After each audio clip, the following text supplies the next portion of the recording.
Greetings. May God bless you. May God keep you. Thank you today for taking time to tune into the Pilgrim Baptist Church broadcast. It's not by chance, not by accident. In fact, God has directed you to where you are today. Don't change the channel. I promise you today, God has a word for you. He has a word for your situation, a word for your circumstance. Understand today, God wants to bless you, but the way that God blesses us is through us hearing and responding His word. Today, I want you to do just that. Hear His word, respond to His word, then you can go and be blessed. God bless you. I pray that you enjoy the word today.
overarching subject of His presence, I want to title today's message, By Any Means Necessary.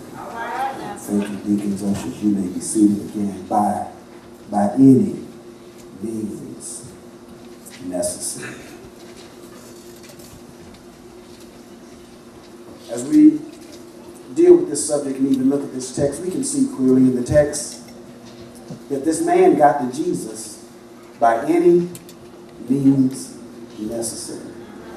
He didn't have the means or the ability, but he still got, he still encountered, he still laid, he still was in the presence of Jesus. And so today, let me tell you where I'm going before I get there. I hope that you also leave today with the same spirit, same determination, same resolve within your heart. That you're resolved to get to Jesus by any means necessary. I want to also say this in preliminary language and let you know that some of us, maybe we've been saved 5, 10, 15, 20 years. You still, every day, should be by any means necessary, searching for, seeking to get to Jesus. The phrase by any means necessary was actually came to rise to fame in this black civil rights movement in 1964. It was Malcolm X. He delivered a speech in the last year of his life. And the speech that he delivered in the last year of his life, he used the phrase, by any means necessary. All right now. He was actually now speaking as it relates to the founding of a new organization dedicated to Afro-American unity. And Malcolm X borrowed a phrase from a French philosopher by the name of Jean-Paul Sartre. And he borrowed the phrase, by any means necessary. Jean-Paul Sartre was a philosopher, a playwright, a literary critic, and he had already written a play that used the term, by any means necessary.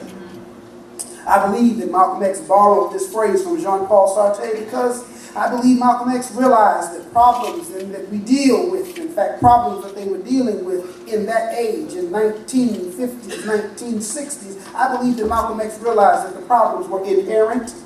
I believe he realized that these problems were inherited.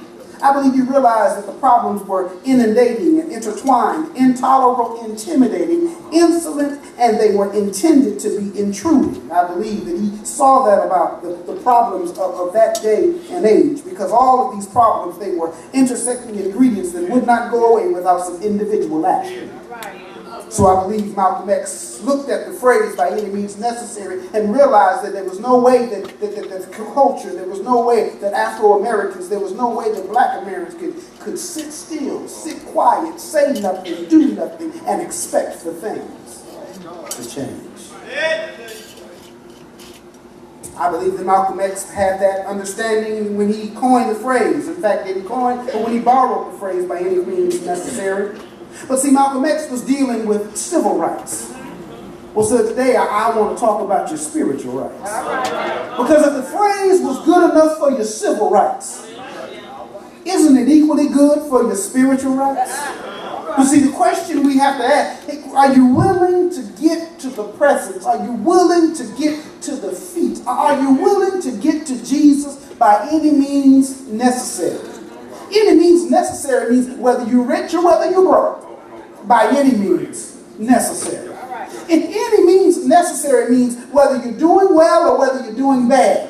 By any means necessary. By any means necessary means whether I have a crowd going with me or I'm going all by myself. By any means necessary.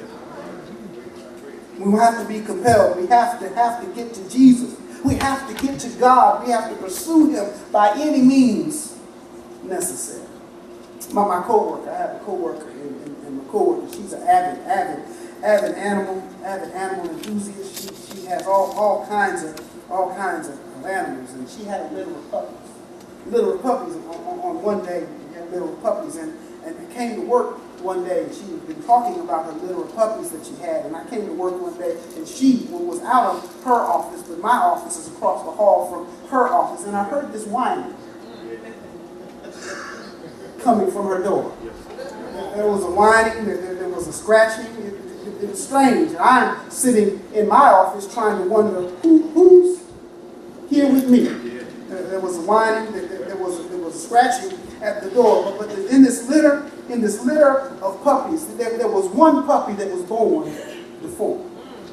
There was one puppy that had a cleft palate. One puppy that had a little limp, and he was born deformed. And this puppy, this deformed puppy, she took this puppy and would bring this puppy to work. And she'd take a break during work and during class, and she would come in between classes and she would feed this puppy. She'd feed this deformed puppy, and for over a week she consistently kept bringing this puppy to work because she was nourishing and taking care of this puppy, because this puppy wasn't like all the other puppies. This puppy didn't have the ability to actually take care of himself. Just recently came to my office this week, and she was laughing, and she asked me, Fred, you want to see a picture of my puppy? And she came and showed me a picture of the puppy, and I looked at the dog, and the dog had other dogs around it, but this dog was bigger than all the other dogs. Again, I'm still dealing with by any means necessary, because now this dog that was once deformed, it didn't quite have the ability of everyone else, but now this dog was the meanest, most aggressive, and playful of the bunch. This dog was born with certain odds, born with certain things stacked against him. But this little puppy, understand, was taken care of in the formative stages of his life. And now that he was taken care of in the formative stages of his life, this dog is bigger than the others. This dog is stronger than the others. This dog has all the ability that the others have. And now understand what happened. She took care of the dog in the formative stages, and now when the dog got the ability to move, when the dog got the ability to do what it could on its own, understand now the dog is bigger, the dog is stronger, the dog is just as viable as anybody else. Can I talk for a minute in terms of who is it that was born with the odds stacked against you? Can I talk for a minute? Who is it that didn't have the same deck of cards dealt that somebody across the street had? Who is it that was talked about maligned? Who is it that they said you wouldn't amount to anything? Who is it that they laughed at, picked at, said that you wasn't any good? But I want to tell you, God was taking care of you in the formative stages of your life. God was keeping you until you were strong enough to be able to stand on your own. God was taking care of you, and now that you're strong enough, now that you can hold your head up, now that you got your feet up under you, I want to tell you, you got to have a by any means necessary praise. You got to have a by any means necessary desire. I want to tell you, by any means necessary, get to the presence of God.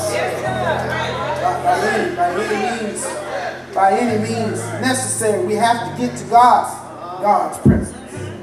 But understand this also. See, nothing in this world. Nothing in this world measures up to the simple pleasure of experiencing God. I had to say that calm, had to make sure I calm myself down, stop. As my 2-year-old would tell me, Daddy, you screaming. I had to make sure I wasn't screaming when I said that, because I want you to understand. I want you to get it. I want you to sink in. Something within you has been longing for a meaningful worship experience, looking for a place where you can experience the presence of God, a life-giving place with relevant ministries that reach every age group, a liberating place where your hands and heart can be used in the service of God's kingdom. The Pilgrim Baptist Church is such a place. We provide an early morning worship at 8 a.m., nursery ministry, children's church, Sunday school, and Wednesday Bible study at noon and 7 p.m. The Pilgrim Baptist Church is a servant church reflecting Christ to the community.